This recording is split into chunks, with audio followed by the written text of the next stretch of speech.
দৈনিক বাংলার অধিকারে সবাইকে স্বাগতম। দেশ ও প্রবাসের সংবাদ দেখতে ভিজিট করুন www.দৈনিকবাংলারঅধিকার.com।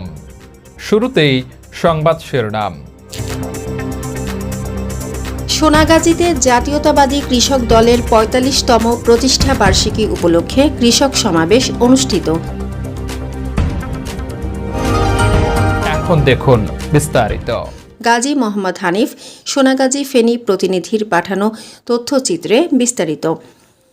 বাংলাদেশ জাতীয়তাবাদী কৃষক দলের ৪৫তম প্রতিষ্ঠা বার্ষিকী উপলক্ষে ফেনী জেলা কৃষক দলের আয়োজনে সোনাগাজী মোহাম্মদ সাবের সরকারি উচ্চ বিদ্যালয় মাঠে ৬ ডিসেম্বর শনিবার বিকেলে অনুষ্ঠিত কৃষক সমাবেশে ফেনী জেলা কৃষক দলের সভাপতি জসিম উদ্দিনের সভাপতিত্বে ও সাধারণ সম্পাদক শামসুদ্দিন খোকনের সঞ্চালনায় প্রধান অতিথি হিসেবে উপস্থিত ছিলেন কৃষক দলের চট্টগ্রাম বিভাগীয় সাংগঠনিক সম্পাদক অ্যাডভোকেট রবিউল হাসান পলাশ।